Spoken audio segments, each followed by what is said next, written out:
Life in a world that keeps changing. Think that it's progress you're making. Copy and paste pretty faces all the time.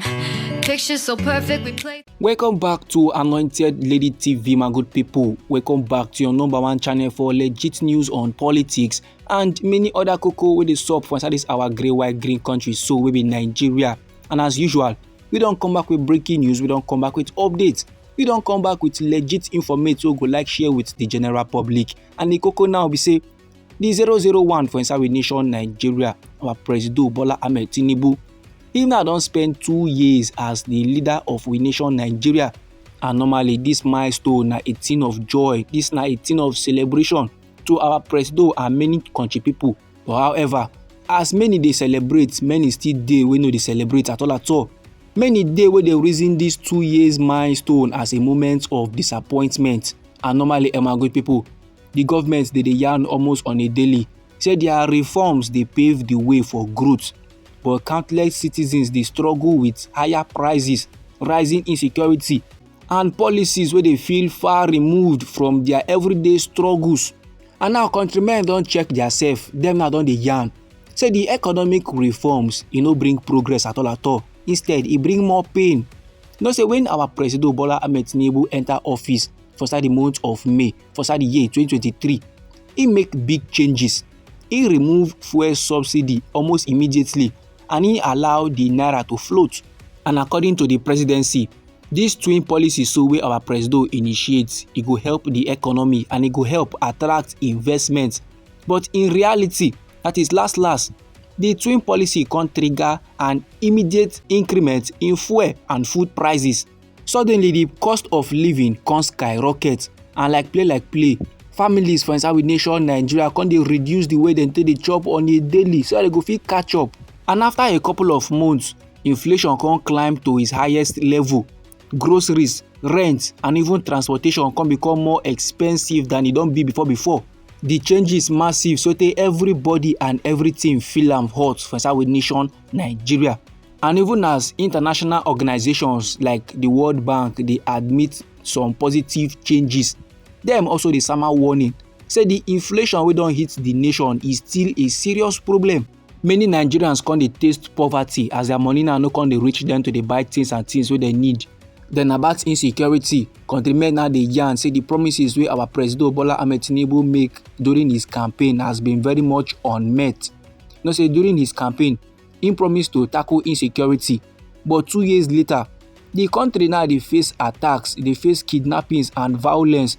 And as a matter of fact, reports dey ground now say more than 10,000 country people now don't bear RIP sake of insecurity since our President Bola Ahmed Tinubu enter office.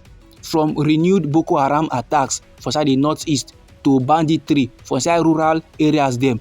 Millions of country people they feel unsafe for their own communities.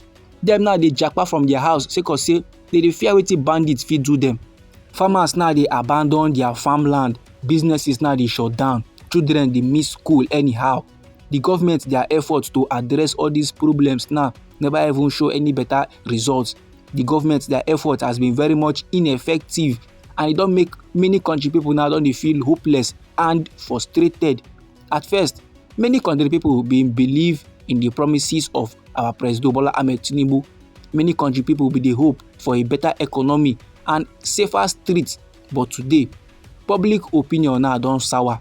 And for inside the month of August, for inside the year 2024, thousands of countrymen protest during the End Bad Governance movement. Them now they voice their anger over the high cost of living, plus poor leadership and the lack of transparency. Critics them can also come aside the yarn say the government no dey listen enough to ordinary country people. The government are not paying attention to the cries of the general public. Men they rush, they drop decisions, and they impose them from above. Men go just drop decision, last no go favor the general public, and normally those kind of level it no make sense at all. And concern also the ground about freedom of speech, as some journalists and activists now they yarn say they have been very much threatened and silenced.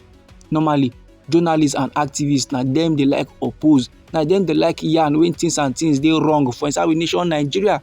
But those activists, those journalists now don't come outside the talk. Say more men they threaten devil, men they silence them. and for their own safety. That na why they guys do the camps, that na why they guys hide their head. And normally that kind of levels, it no make sense at all, because we Nigerian constitution, we Nigerian law don guarantee every Nigerian the freedom of speech, the freedom to express themselves. And now after every, as we nation Nigeria now dey look ahead, people want real solutions, not just promises. They want leaders wey go lis ten, they want leaders wey go understand their daily struggles. They want leaders wey go work for everybody, not just for the elite, not just for their own self. So if the government can engage more openly with the public and tackle these tough issues, there is still hope for a brighter future.